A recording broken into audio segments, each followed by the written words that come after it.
Hey Pepper Gang, I have surprisingly gone really into Dungeonborne, and I plan on creating a few videos in the near future on this game. However, I wanted my first one to be one of my favorite things to do so far, something that brings me a lot of joy in this game, and that is farming the Cyclops boss solo with the Swordmaster class, my first and so far my favorite class. I love it. I have about 20 hours in the game when making this video, but I spent an entire 8-hour live stream farming him and learning him because he is so easy with this class. I did it in casual lobbies and mainly farmed blue and green gear with occasional purples. It was a good way to get crafting material, some useful pieces for my stash, and items to sell.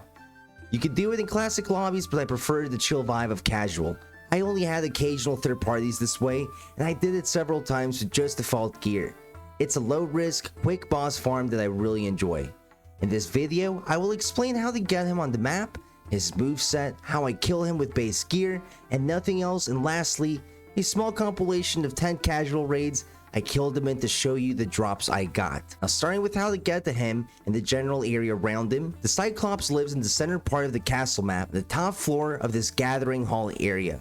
Look for his icon on the map. When you arrive to this red hall, he's gonna be upstairs above it. I initially thought he would be in this room.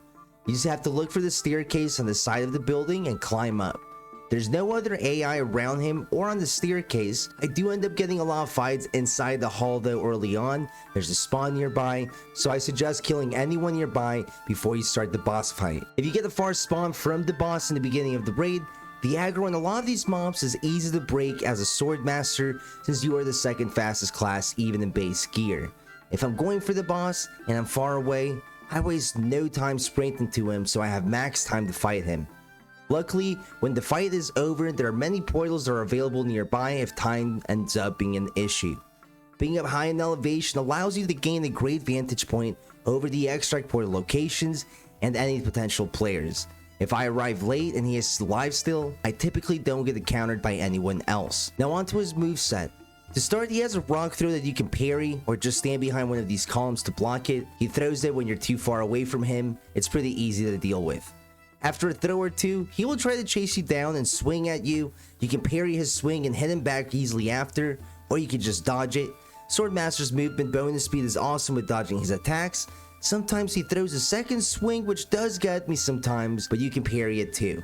If I try to hit in between swings, I only do light attacks because if I do a heavy attack, that second swing will sometimes get me. His other attack is the slam. It's parryable, doesn't have too big of a radius, so you can just run back or away from him, and you can also jump it. The time to jump, you're going to want to jump sooner than you think you need to. It's the best way I can describe it. It took me a few tries, but jump about 2 seconds before he hits the ground.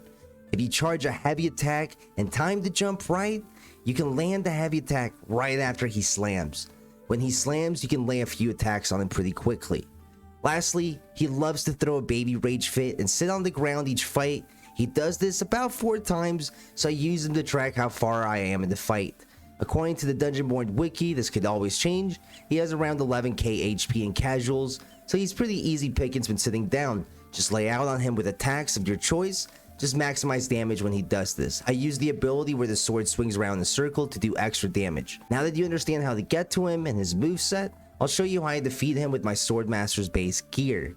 You can bring in meds, but if you know his moves well enough, you can do it without any and take no damage. In this run I show you, I spawned not too far away and I arrived to the boss around the 13-minute mark, and by the time the fight was done, I killed him in about 4 minutes or so, and I was able to get out. Even though I was sloppy and took a couple hits, I still survived. You can experiment with the shield if you wish, but I found the longsword to be my favorite and the fastest way of doing it. You will see me parry the rock throws and dodge them with the columns in the fight. They're super easy to dodge, and as he charges me, I like to walk backwards and land light attacks on his head over and over until he tries to slam or swing. If he swings, I dodge it and charge a heavy attack and proceed to lay heavy attacks. I try to use the columns as a block between him and I walk in circles around them, just hitting heavy attacks with the long reach of the sword. If he slams, I try to jump it and lay attacks right after, preferably a heavy jump attack. If I'm low on meds, I play a little safer and back out further from his slams and then go in for an attack. You're fast enough to do this as Swordmaster.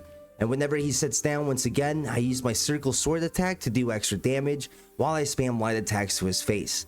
I saved my swords in the raid just for this move, and that's all there is to it, guys. It's just a matter of time and landing as many blows as possible in between his attacks. Now with the guide part of the video over, now it's time for the good shit, the goodies that he drops. Reminder that these are casual lobbies, so he is dropping green and blue gear with occasional purples. I use this farm to get a lot of crafting mats for heirlooms and upgrades, and you rarely will get third party, and if you get a close spawn, by the time you kill him, you typically have an extract portal open nearby. I also recommend hitting all the chests that are up there with him and on the way down to the portals. It's a great way to fill up a bit more after you kill him, and sometimes the mimic up there and the gold chests give blue and purple loot. With that, enjoy these tunes and the loot compilation from the live stream where I farmed the boss. Ooh, that was close.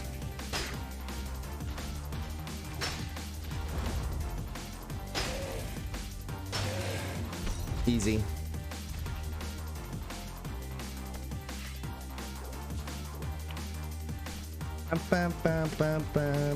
Weapon damage 18, 16% max life, plus 6 strength. Force of Trinity after dealing 3 instances of unblocked direct damage. Attacks your skills within 3 seconds, deal 100 physical damage to nearby enemies. Holy stash with a bunch of items.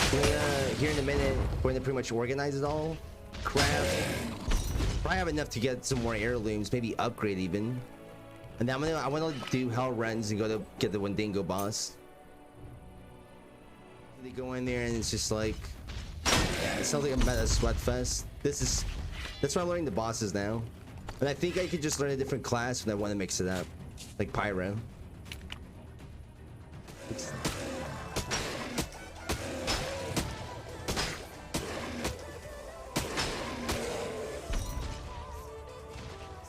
Fuck yeah, baby. Good ring, finally. First good ring we've gotten. It's stamina, damage, tangling chain. Very cool. Is this over my shit? I fucked up. Yep, bad jump.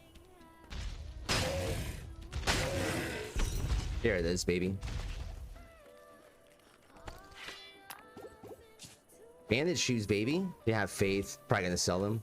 I'm locked in. I can do this all day. I'm gonna do this all day. Give me that blue shit. Beautiful. Alright, we gotta see the Halo one for the next boss fight, because that's for the epic. Very nice, dude. A little blue action. Oh, and a backup.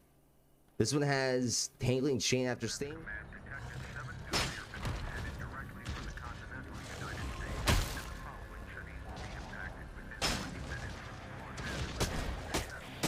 He's so low.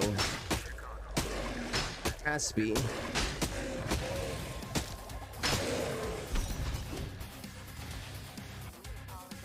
Oh yeah, dude, let's go. Nice. The crystal stamina necklace.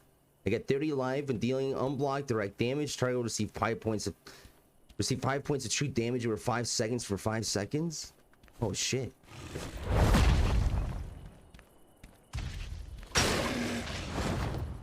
This is so much fun right now though. I love the big long sword.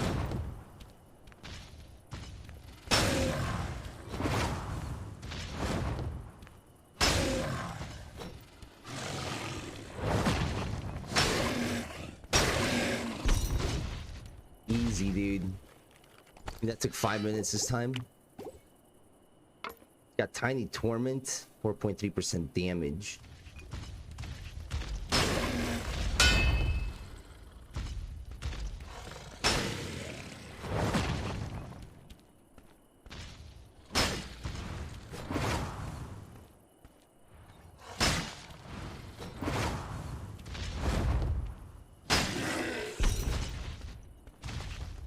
Did it.